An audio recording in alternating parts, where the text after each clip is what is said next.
Hey everyone, today I'm going to unbox the NerdQAxe++ from IXTech.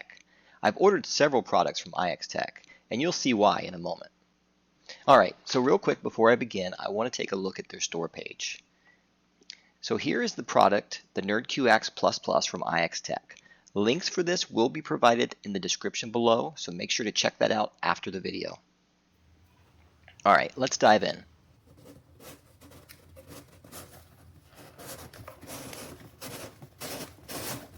So first thing I notice is these free stickers that are included with the purchase, and a nice handwritten thank you note. That goes a long way. Alright, right on top. This thing is massive. It's packaged in an anti-static proof bag to help protect your electronics.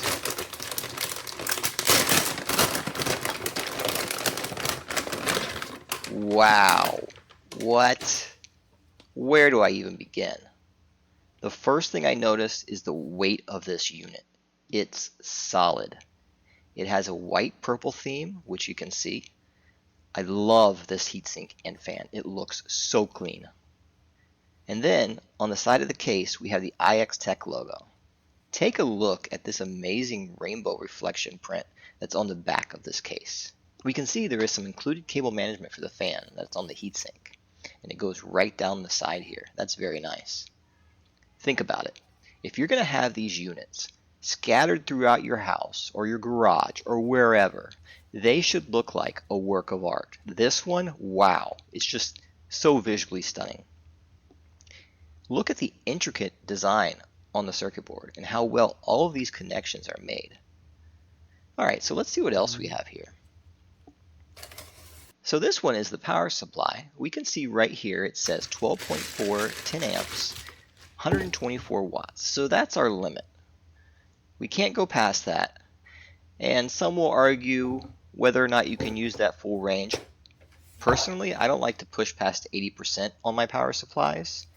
Technically, you can go all the way up, but by limiting it to 80%, you one, increase the efficiency, and two, you help reduce the heat that's going to be trapped inside of these power bricks. So, in my opinion, 80% is like the sweet spot.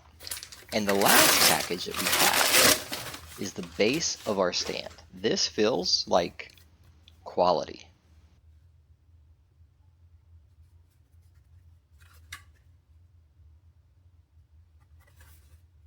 We can see here on the back our grooved attachment point. So let's go ahead and attach this to the unit. As you slide this on, I find that it helps if you wiggle it slightly left and right just to help it slide on a bit easier. Alright, how cool. The power cable feeds through the back here to help keep it secure and organized. It then feeds up to the top where it plugs in. Alright, so let's plug it in. After a few seconds, the message says, configure web portal, and it gives us an ID. On a Wi-Fi device, such as your mobile phone, we need to browse and connect to the Wi-Fi SSID that it mentions. This provides a direct connection to the device where we can configure the Wi-Fi credentials. Afterwards, this device will disconnect the Bluetooth connection and then connect exclusively to that Wi-Fi connection that you provided. Alright, so this has been running for just about 24 hours, and you can see our current hash rate up here, about 4.5 gigahashes a second.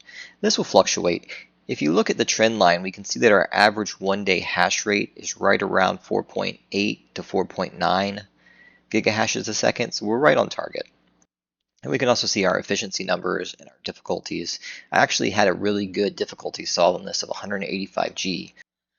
And then down below we can see our other stats, our power, our heat, and our performance.